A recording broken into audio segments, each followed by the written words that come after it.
the main story of the day, I don't think, no doubt about it. The Steelers were down and out in the third quarter. It was over. What? They can't move the ball. Big Ben looks crappy. Offense looks crappy. Defense having a hard time slowing down Phillip Rivers and company. All of a sudden, life changed. One play. Slant and go down the right sideline, Deontay Johnson. And I think that's where we'll start, right here. Got some questions. Bronson Paradis, what exactly did my Steelers do to make the 17-point comeback happen? Was it just everyone executing?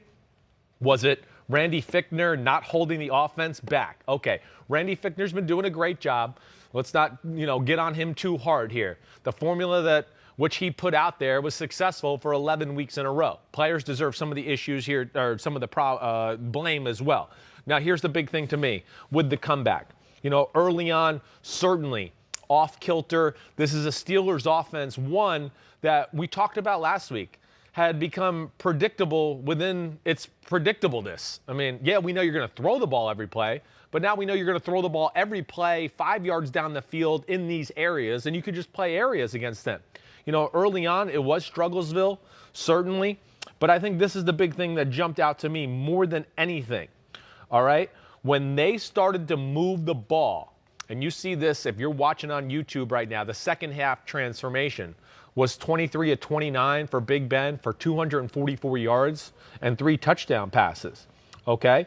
But the thing that I think more than anything that we saw from this football game to where it changed over, one, Colts are a little like, they're the 49ers light on defense. That's what they are. They're the 49ers from last year, except their pass rush isn't quite as good. Their secondary is not quite as good. Their linebackers aren't quite as good. As games go on, the Colts pass rush dies out. That's been a consistent theme all year long. Also, I'll say this. I think they get a little too simple on the defensive side of the ball. Especially in moments where, hey, your defense is being carved up. You got to do something to give them a schematical advantage, to make a play, change the momentum of the football game, whatever that may be. But it really goes down to something we've talked about a lot. It came down to throwing the ball down the field and being more aggressive.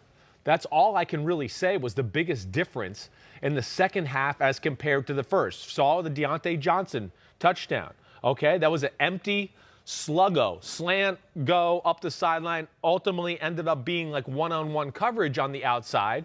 You see James Conner's in the slot. They're trying to make it look like slant flat to the right. And we can rewind that one more time to start. They run the outside receiver on a slant, James Conner in the slot, number 30 there, on a flat route a lot. So they're trying to make it look like that, but they're going to trick you and give you something else. Deontay Johnson, a great little head fake jab inside. And then he beats, I believe that was Rocky Sin on that play down the sideline for the touchdown. Now, going on from there, that continued. Pittsburgh is not good enough. Two things here. The aggressive play calling we talked about, and then Pittsburgh's not good enough right now to play behind the chains or play even in second long. When you don't have a run game and you don't have a mobile quarterback, it's hard to convert second and third downs all the time when everybody just knows you're going to throw the football. So, they had started to attack down the field in the pass game more. And on the third drive of the second half, right, they have the first drive that goes down, 1 yard line, no points. Second drive is the one play, touchdown. We just showed it. Third drive of the second half, again, they move the ball down the field. They get the touchdown to Eric Ebron on a little short, basically a screen play to the left side. But the point is, on that play, on that drive, to give them 21, they were aggressive once again. Two things happened, okay? And that is they got 2 big pass interference calls. That's another aspect of being aggressive down the field. You can't forget that pass interference is very prevalent and realistic in this day and age on down the field throws. So between that, and then I'll tell you what else happened off of that, the screen game started to get open because now Colts are worried about getting back. Oh, they're throwing the ball down the field. Oh, wait, there's James Conner underneath, or there's a wide receiver screen underneath, and that was very effective. But I think that was ultimately the biggest thing that I saw was that when they got down, yeah, okay, they didn't panic, they stayed, but in the second half, we just saw more of an aggressive throwing attack from the Pittsburgh Steelers, and I like that. And we saw some variance too. Double moves, free releasers. The last touchdown pass to Juju Smith-Schuster is keep the tight end in block, max protect, down the field. Again, Pittsburgh's not going to become a running football team. We know that, okay?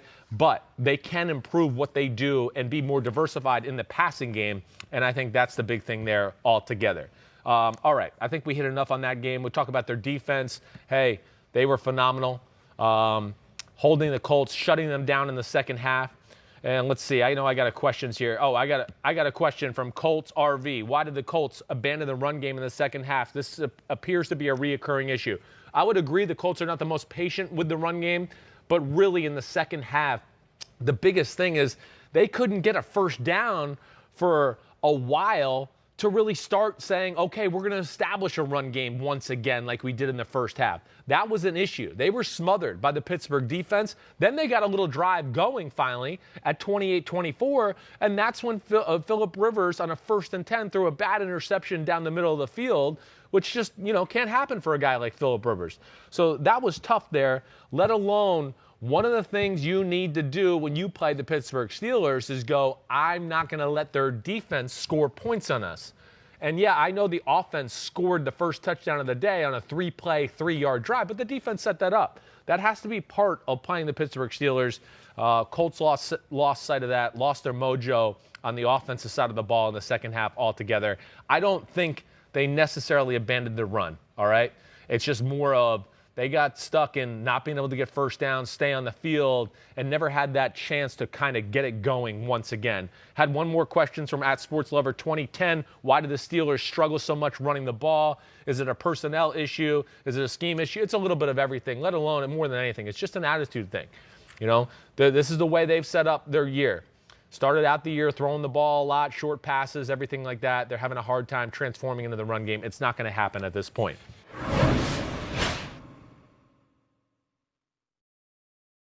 Hi, I'm Mike Tirico, and thanks for watching. Make sure to hit subscribe for the latest news and highlights from NBC Sports.